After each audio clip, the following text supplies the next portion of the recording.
Thank you, Marcos. Thank you very much. It is a joy to be here. It's been an incredible week for me. On Monday, I had a chance to be with the President of the United States at the Port of Miami, where the focus was on how to expand the infrastructure to make sure that Florida is competitive in an international economy. They're talking, Mayor, there about a little tunnel for about $1.5 billion to be able to get the containers off that port and make sure that the port interfaces with its community right. The next day, we had the largest purchase in Florida's history, the Babcock Ranch, 70,000 plus acres of wild Florida preserved forever and ever. That is part of our infrastructure as well for us to be successful as a state. This morning, I was out in the middle of the Everglades where we broke ground on a $400 million project. The largest man-made reservoir in the world will be created in Florida, 7 miles wide, 7 miles long, 10 feet deep or 12 feet deep of water to make sure that we protect the natural system so that South Florida and Southwest Florida, the Treasure Coast, can continue to have a high quality of life. And today we're embarking on this exciting journey that will be a federal, state, local partnership that will bring lots of opportunities for the people of Central Florida. And I want to thank one person in this crowd that has been a partner in all of these infrastructure projects and symbolizes the commitment of the Florida legislature for this, and that's Senator Dan Webster, who has been a stalwart supporter of these programs. If it wasn't for people like Dan Webster who have the ability to look over the horizon and envision what could be if we make the long-term investments, we would not be leading the nation in job growth. We wouldn't have a AAA bond rating. We wouldn't be a state that was on the move. And so I'm proud to work with Senator Constantine, Senator Webster, and members of the Florida legislature to set the stage for this exciting announcement today.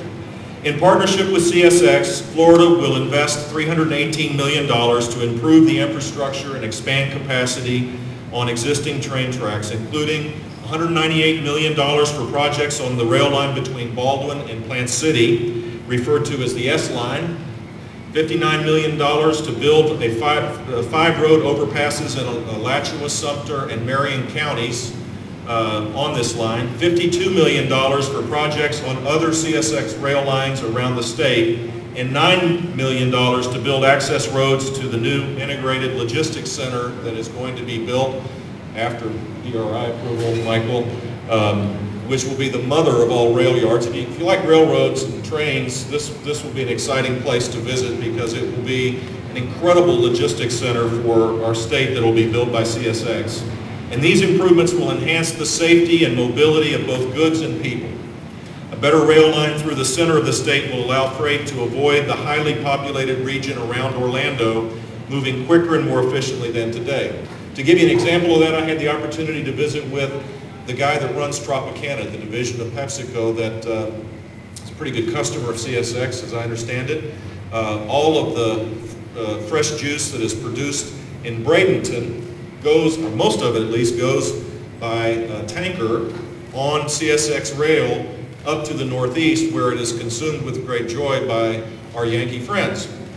And it is increasingly difficult to get that good to market, to get that product to market because of the densely populated area of Central Florida. This proposal, this venture that we will fund will make it possible to be efficient, for CSX to be significantly more productive and efficient, for us to protect one of our largest industries, and to allow Tropicana to continue to sell the best orange juice in the world to markets to the north of us. That's just one example of why this venture is important. Every rail car we put on the tracks can potentially take 3 trucks off the road. And this is not a zero-sum game. We're growing as a growing state. It's not as though the truckers are going to be all upset about this deal because they got enough business going forward as well.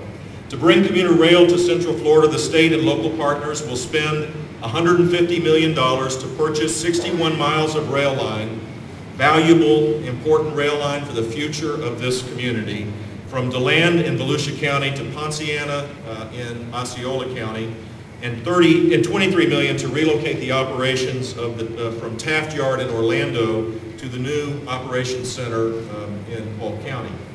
Establishing commuter rail will ease congestion and improve the quality of life of people both off and on the road. Commuter rail will also link people along 61 miles through the heart of downtown Orlando and every point in between, which will create new economic opportunity for millions of Floridians. Freight traffic will be prohibited during rush hour in the morning and evening and limited except from midnight to 5 a.m. This is a win-win-win for citizens of Central Florida, for businesses of Central Florida, and of course for the people that serve both of them in public life.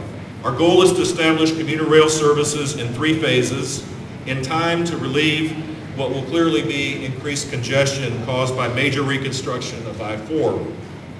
Phase 1 is the largest. It'll have 31 miles of track, and it'll connect people from Saxon Boulevard and Berry to the Orlando Amtrak right here, Regional Medical Center, starting in 2009. Phase 2 will extend the line 23 miles from here to Ponciana Industrial Park south of Kissimmee. Phase 2 is expected to start operating by the middle or the end of 2013.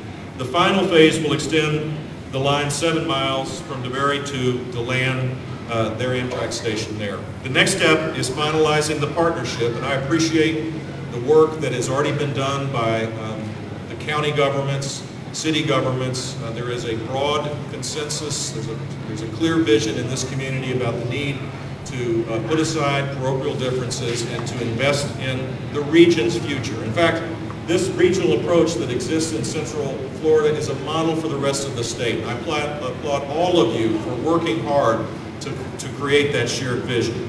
It is essential that we do that. As we look over the horizon, without that kind of cooperation, it would be impossible to envision these large infrastructure projects being successful. And I am really proud of Denver Stutler and the work that the Department of Transportation has done. I'm proud of the patience that Michael, you and your team have shown us.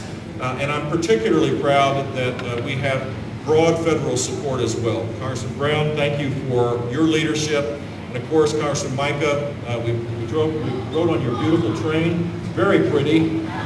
We appreciate everything that you do day in and day out in your leadership position. And this is a great day for Florida and a great day for Central Florida, and it's exciting to be here. With that, I would like to introduce a great leader of a great Florida business, Michael Ward, CEO of CSX.